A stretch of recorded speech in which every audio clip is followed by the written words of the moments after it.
everybody, I'm Kimberly Edwards, and today I'm going to teach you how to make Gazpacho Andaluz. Now, the Andaluz is an area in Spain. It's kind of like how Niagara Falls, is a city, but Niagara region is more of a broad area. So it's Andaluz, okay? And Gazpacho is very traditional Spanish cuisine.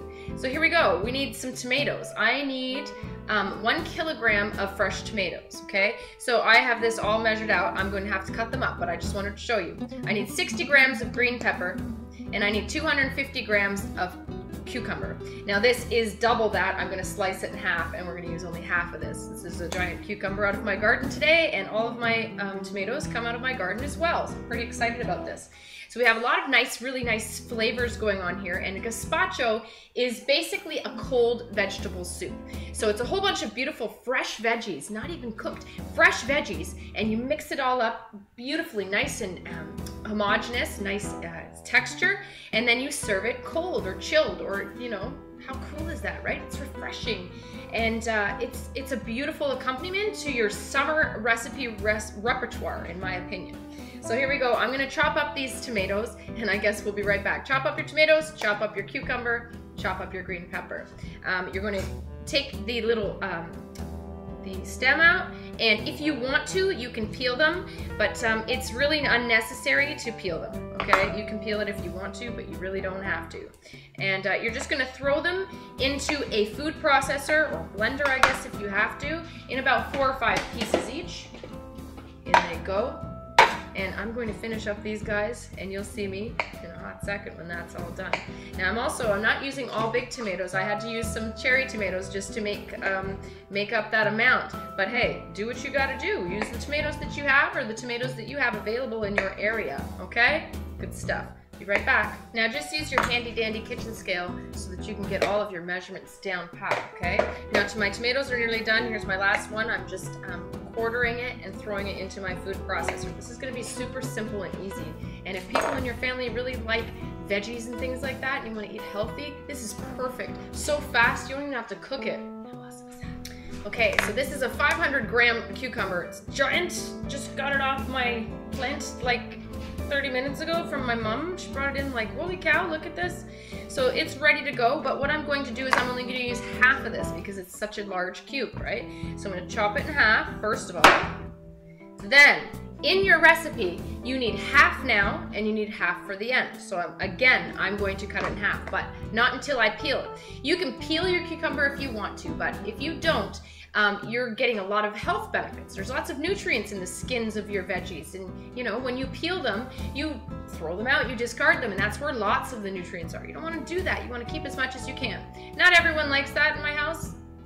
They might not like it in your house. I like it, but what I do is I negotiate, and I use only half. So I'm just going to peel around and take off about half of that skin, just because keep everybody happy. All right, throw that out, or give those to your dogs. They really like that. So now chop this in half. Reserve 1/2 to the side.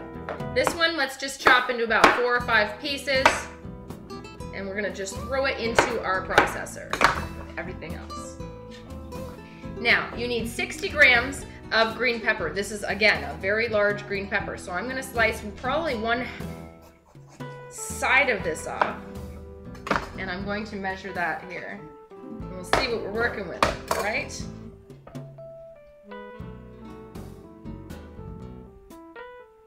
$62 grams, I'm pretty darn close. So that was, if you have a great big pepper like this, that's just one of the sides. Now make sure that you take out all the seeds. You don't want those seeds in there, they can be bitter, okay? Stems and seeds don't often taste great. So I'm gonna slice this again, just to make it easier for my processor, because it's gotta really buzz that up to be really, really a smooth texture. I don't know if you guys can see what I've got going on here, but here we go. I just have a plain old food processor. Okay, now I'm going to use 1 clove of garlic. Make sure you take off the skin on the outside. Okay. Slice off that little nub at the end, because that's hard, it doesn't taste good. Now slice your garlic in half lengthways. And you're going to see that it has a little core inside. It kind of looks like a little wick. Take that out. that's what keeps repeating on you, so to speak, and gives you a hard time, and it's stinky. It's extra stinky part, right? So if you take that inside part out, you're good to go. Well, not good to go, but you're much better off than you were before. So slice that up nice and fine, because that, you don't want a big chunk of garlic. You want that to be nice and fine, right?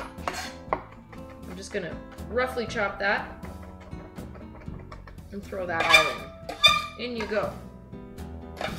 Now, you're gonna use 100 grams of onion. You can use whatever kind of onion you like. A Vidalia onion would be very, very nice. But today I'm using chives because I have lots of them in my garden. Now, chives are also a part of the onion family. They have onion flavor. They're just a little bit more mild, I think. And some people in my household, they have issues with onions. You know, it just doesn't agree with them either. So I'm gonna put this, it's a little bit more mild, in with my stuff. And we're gonna zip this up, okay? So let's put on the top. Where's my top? There it is. We're going to season it up after so that we can actually get a really good idea of what's going on here first. Zip it up nice and fine. We'll be right back. It's going to take a couple minutes. Now I'm just stopping for a second to let you know what I want you to do with this rest of this cucumber is I want you to dice it up nice and fine. So while you're waiting for this to zip up nice and fine, I want you to have some nice pieces of cucumber. If you really, really want to, you can take out the seeds, you can seed them, but I don't really mind them. I don't mind that at all, and that's just extra nutrients too, right? So I'm just gonna dice it into like maybe half-inch dice, so that you're just gonna throw that on top of your gazpacho when you serve it. How pretty is that? So go ahead and reserve that off to the side and let this keep going.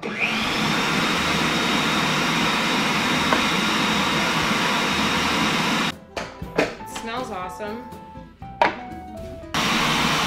Okay, we've been going a couple minutes and I don't see any visible signs of vegetables being vegetables. It just looks like a nice creamy, smooth bunch of deliciousness. Okay, hold on, let me grab a spoon. All right, so we're gonna add some flavorings that are very essential to really rounding out this dish. All right, we're gonna add a really good olive oil. I'm going to use a really nice olive oil, a finishing olive oil, not just an extra virgin that you can cook with. I'm going to use one that's specifically made for just extra flavor and beautiful stuff from this gorgeous estate. Great stuff. Ready? 3 teaspoons. I'm going to eyeball. All right. And I'm going to add, you can add about like up to 6 teaspoons of white wine vinegar. Now, not everybody likes that much vinegar, okay? So you're gonna try to adjust it to your taste. Some people like it very, very tangy like that, and some people just like a little bit. So we're gonna add 3 to begin with, and then we're gonna test it after that and see what's going down. Here we go. Eyeballing again. Okay. Next, I'm going to add some salt. I'm just going to use some finer ground kosher salt today. You can use about a teaspoon, I would say. Now, veggies, they can take some salt. You need to really flavor up some veggies sometimes with just salt and pepper. Now, you don't have to put pepper, but I'm going to put a little bit of pepper in today. I'm going to use this white cam pot pepper that I have just because it'd be nice in there, and I like it a little bit spicy. I'm going to grind up, I don't know, half a teaspoon or something like that. Maybe a dozen peppercorns.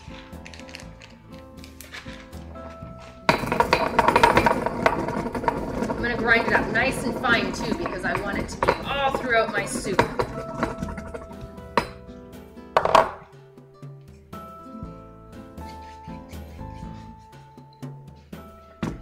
Okay, so now we're gonna zip it up for another, I don't know, 30 seconds or so, and we're gonna taste it and see where we're at. Okay, here's the moment of truth. Let's see what we're working with here.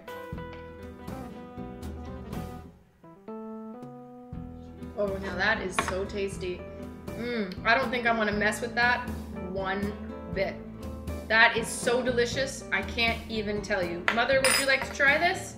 Tell us off camera. Oh, that's delicious, honey. Isn't that delicious? Really, really good. I'm not mad at it at all. Wow. Now, I'm going to pour this into a measuring cup just so that you guys can see how much this is actually going to make you. This should serve about 4 people. And in here, you can see of what's going on with your soup. Now, if you want to, you can always add some more liquid, which is what I might do. Just add a little bit of water.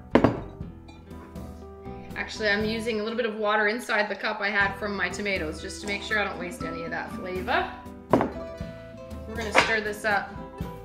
And I think that's a really nice consistency that I'm happy with. Gorgeous. Let me move this out of the way.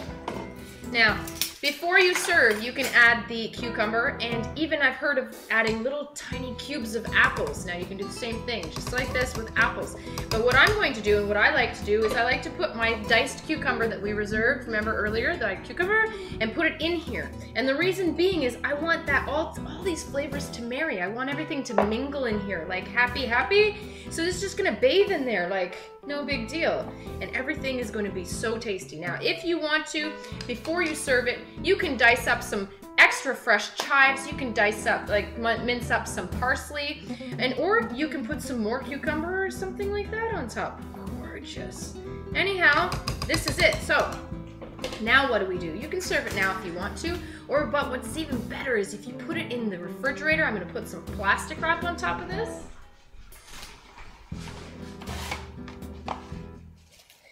And we're gonna put this in the refrigerator. I want this to chill. I want it to be as cold as it possibly can be.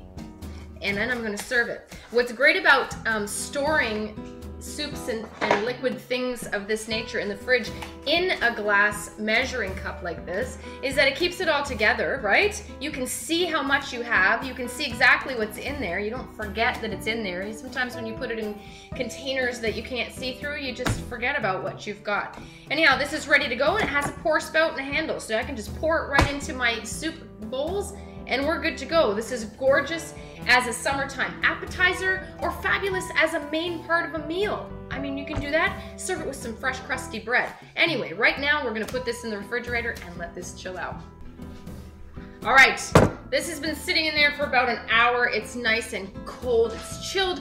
We're ready to start our meal. We're gonna have this as an appetizer tonight. And here we go. I already have one, Mommy. Oh, thank you, my darling. She brought me an extra spoon. We wanna make sure we eat in here. Okay, so I'm just gonna stir this up actually with my ladle. Maybe I'll just lay a little out to make it easier and whatever. There we go. I wanna make sure that I have those cucumbers mixed in, right? Lovely. Okay. The cucumbers gave it a little bit of texture because, you know, we just mixed it up so that it's nice and smooth and thin, right? Look at that. I'm happy with that. I'd be happy with that for dinner. Like, really, I would. I wouldn't be upset at all. Okay, next, I'm gonna put, you don't have to, but I am. I'm gonna put just a dollop of plain yogurt, just because that's what I like. The center, like that. Gorgeous. Right, I'm going to drizzle it with my beautiful olive oil as well. Oh, look at that. Come on now. And I'm just gonna finish it. How gorgeous is this? This is a nasturtium flower. They are edible, actually. Well, we grow them ourselves from seeds, so you have to make sure you know they're organic. But they're edible, and don't they look beautiful for a gorgeous presentation? Some chives, and who wouldn't be impressed with that? That's what's up. That's how you do it. That's how you make Gazpacho Andaluz. I'm going to try it. We're going to be in Spain for We're going to be in Spain for dinner. Here we go. Now, if you really want to, you can add some smoked paprika to that. Oh, it would be fantastic all the way from Spain too. I'm not mad at that. That is so summery. It's the essence of tomato. You can taste that cucumber. I can even taste the green pepper, and I'm glad it's nice and fine and thin like that. Gorgeous. That olive oil just finishes off like crazy. If you want to put some freshly cracked black pepper on here, feel free to do whatever you want. This is your bowl. But this is how you make that Gazpacho Andaluz. I'm Kimberly Edwards. I hope you check me out online. Check out more recipes, all right? Be a champion in your kitchen. Bye, Mom. Bye-bye now. Eat deliciously. Bye.